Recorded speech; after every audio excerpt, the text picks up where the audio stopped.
रत्न करंडक श्रावकाचार्य में सम्यक दर्शन का संदर्भ चल रहा है और उसे निर्दोष बनाने के उपाय बतलाए जा रहे हैं। आचार्य महाराज कह रहे हैं कि अगर सम्यक दर्शन, ज्ञान, चारित्र जैसी संपदा अपने पास है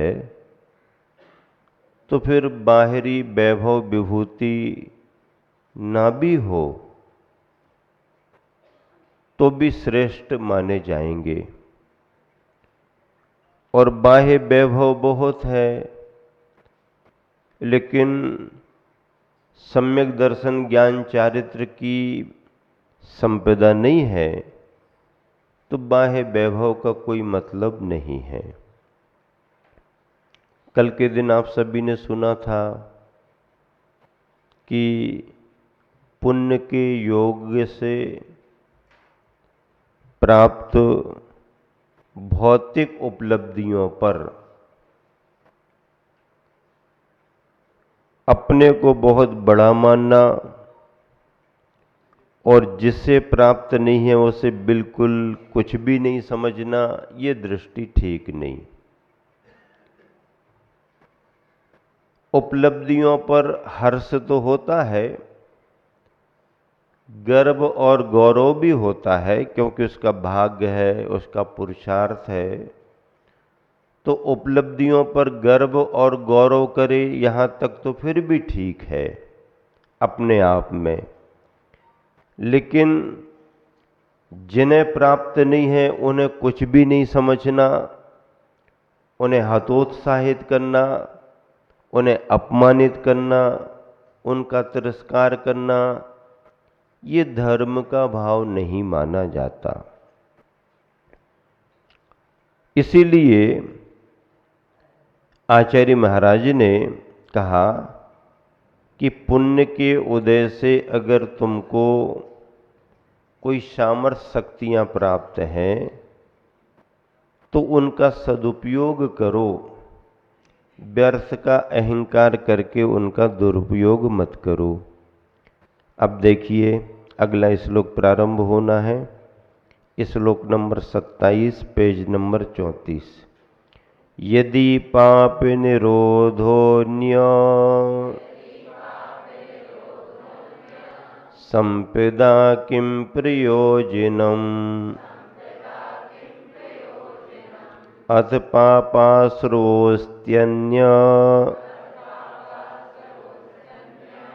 संपदा किं प्रयोजनम्।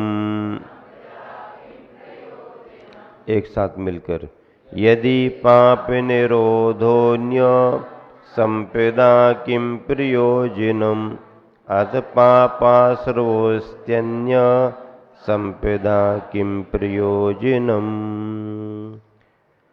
अन्वयार्थ, यदि पाप निरोधा, पाप को रोकने वाला, क्या पाप को कौन रोक सकता है? रत्नत्रय धर्म है। तो अन्य संपदा किम प्रयोजनम, फिर दूसरी अन्य संपत्तियों से क्या प्रयोजन है? और यदि पापाश्रवः, पाप का आश्रय हो रहा है, मिथ्यात्व आदि की अवस्था है, तो फिर अन्य संपदा किम प्रयोजनम, फिर और बाहरी संपत्तियों से क्या प्रयोजन? भावार्थ पढ़ें, क्या लिखा है? यदि किसी के पास पाप निरोध के लिए रत्नत्रय निधि है, क्या है? रत्नत्रय की निधि है। रत्नत्रय की निधि क्या काम करती है? अशुभ कर्म की प्रकृतियों के आश्रयों को रोक देती है, संबर कर देती है। जैसे किसी के पास सम्यक दर्शन है तो बहुत सारी अशुभ कर्म की प्रकृतियां नहीं आएंगी जो दुख देती हैं, हीनता महसूस कराती हैं, आदि आदि। मिथ्यात्व कर्म का जब उदय रहता है तो 16 प्रकार की विशेष कर्म की प्रकृतियां बंधती हैं, और मिथ्यात्व कर्म चला गया तो वो 16 प्रकार की कर्म की प्रकृतियां बंधना बंद हो जाता है। अब ये मिथ्यात्व की प्रधानता हो गई।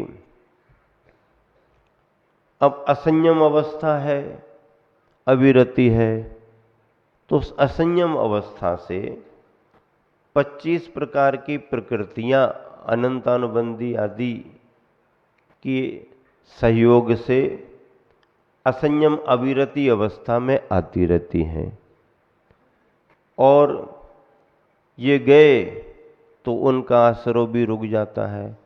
ऐसे कर्म बंध के कारण जो बतलाए हैं, तत्वार्थ सूत्र को याद करो। तत्वार्थ सूत्र में एक सूत्र आया है, मिथ्या अविरति प्रमाद कसाय योगा बंध हेतुवः। ये सूत्र आया कि नहीं आया? कौन से अध्याय में आया? कौन से अध्याय में आया? बंध हेतुवः, बंध के कारण बतलाए हैं। तो बंध का कथन कौन से अध्याय में है? अच्छा, तत्वार्थ सूत्र के 10वें अध्याय का बंटवारा कर लो। पहले से लेकर के चौथे तक जीव तत्व का वर्णन है। 7 तत्वों में पहले से चौथे तक जीव तत्व का कथन है। 5वें में अजीव तत्व का कथन है। 6वें में आश्रव तत्व का कथन है। 7वें में शुभ आश्रव, विशेष रूप से व्रताचरण श्रावकाचार का वर्णन है।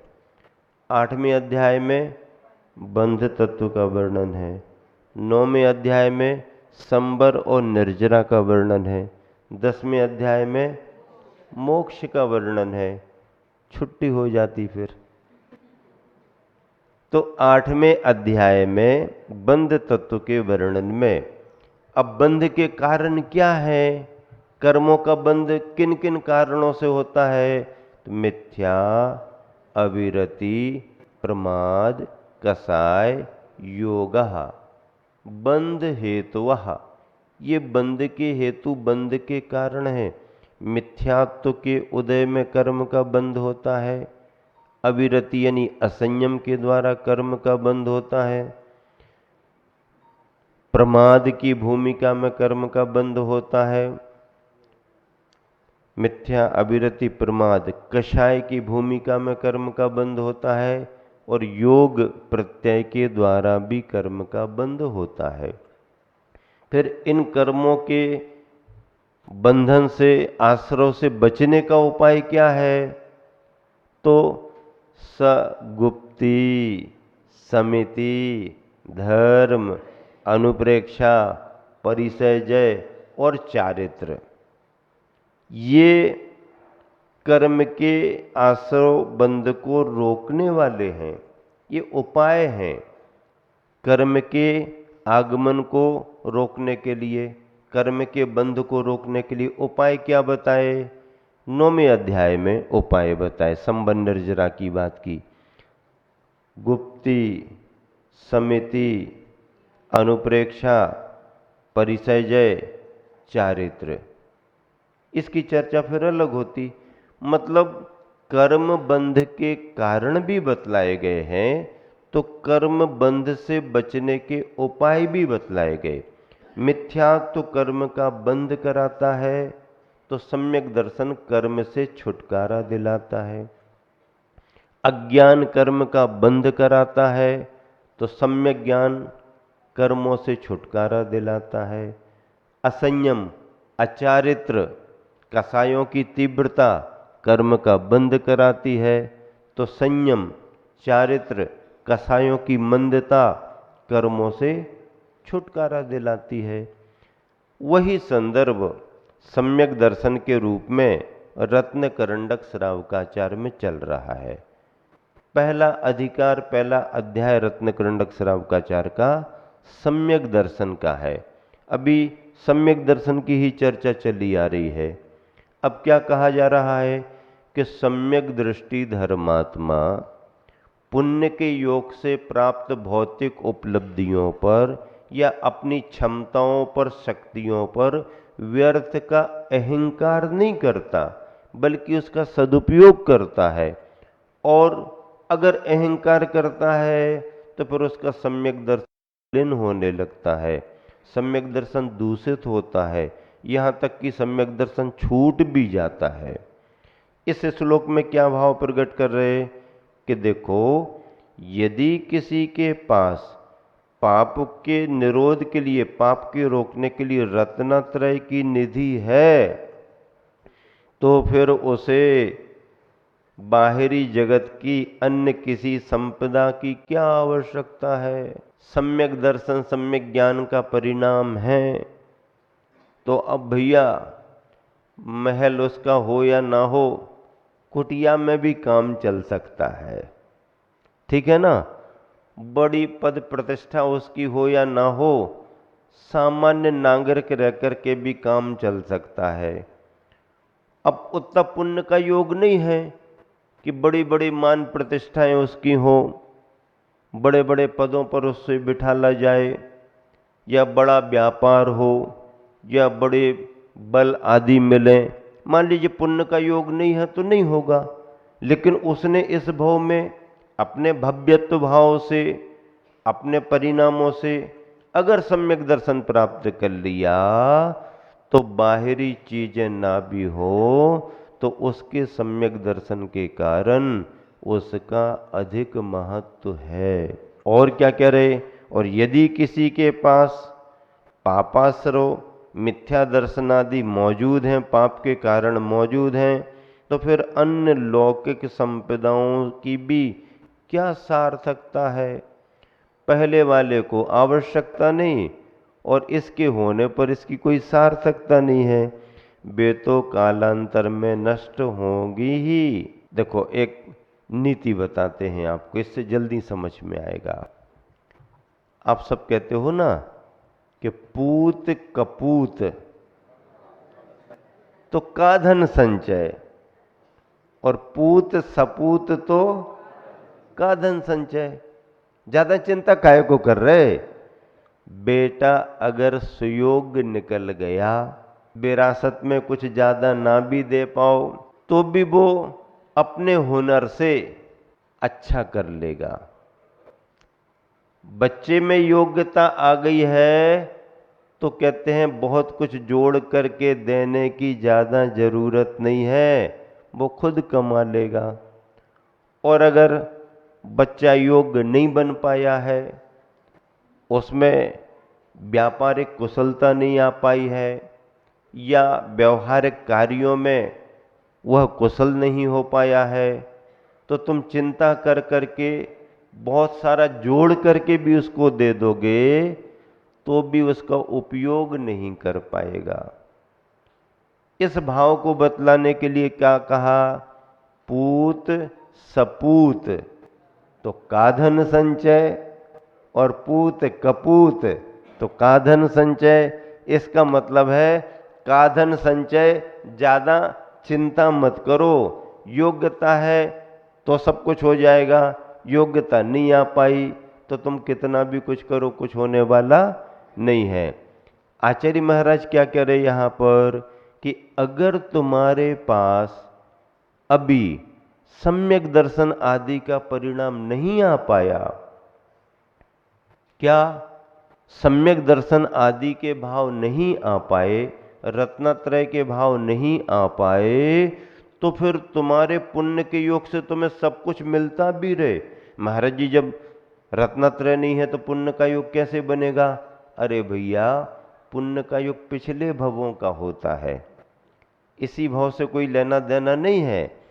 पिछले भवों में उसने कुछ अच्छा किया होगा, इस भाव में मिल रहा है, लेकिन पिछले भवों में रत्नत्रय के साथ किया था, इस भाव में उसको रत्नत्रय है ही नहीं, सम्यक दर्शन आदि नहीं है। अब रत्नत्रय नहीं है, सम्यक दर्शन आदि का भाव नहीं है, पुण्य के योग से सब मिलता रहे, फिर क्या करेगा? अगर धर्म के भाव नहीं है रत्नत्रय आदि सम्यक दर्शन आदि, तो वह अपनी उन उपलब्धियों पर, भौतिक संपदाओं पर, शक्तियों पर सदुपयोग नहीं कर पाएगा, वो दूसरे ही कार्यों की तरफ जाएगा। और अगर अपने पास में सम्यक दर्शन आदि हैं और मान लीजिए पुण्य कर्म का उदय नहीं है, अनुकूलताएं नहीं है, तो भी ज़्यादा चिंता करने की जरूरत नहीं, क्योंकि कर्म का आश्रय तो रुकेगा ही रुकेगा।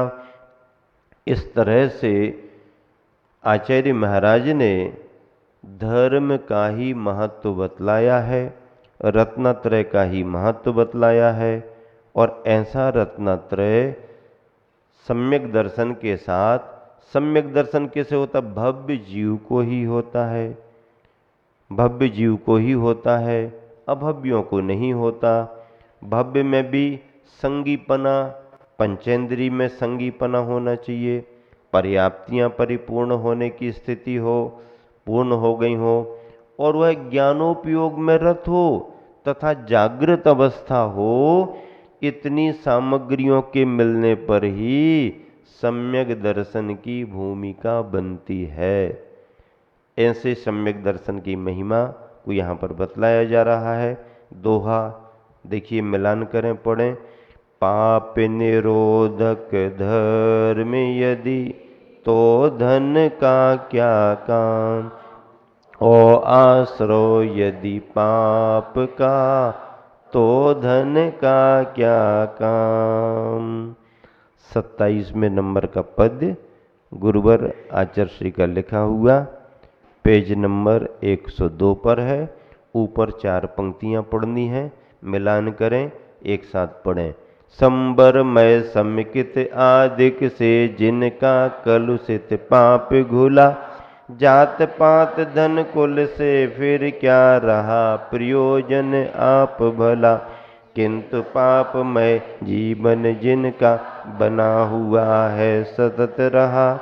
बाह्य संपदादिक फिर भी वह मूल्य शून्य शब्द। बितथ, बितथ झूठा, बितथ का अर्थ क्या होता है? झूठा। बाकी सब शब्द सरल हैं। इस तरह से ये जो गुरुवर ने पंक्तियां लिखी हैं, संबरमय समिकित आदिक से, जिनका कलुषित पाप घुला। कलुषित, प्रदूषित पाप घुल रहा है, किससे? समकित आदिक से, जो संबर के कारण हैं, अर्थात रत्नत्रय कर्मों के संबर का कारण है। फिर जात पात धन कुल से, फिर क्या रहा प्रयोजन आप भला। किंतु पापमय जीवन जिनका, बना हुआ है सतत रहा। मिथ्यात्वादी में है तो उनके लिए बाह्य संपदादिक फिर भी वह मूल्य शून्य, कोई मूल्य नहीं, मूल्य के बिना सब बितथ, बितथ यानी झूठा, असत्य रहा। इस तरह से आचार्य महाराज ने अहंकार आदि भावों को जीतने के लिए प्रकारांतर से प्रेरणा दी है।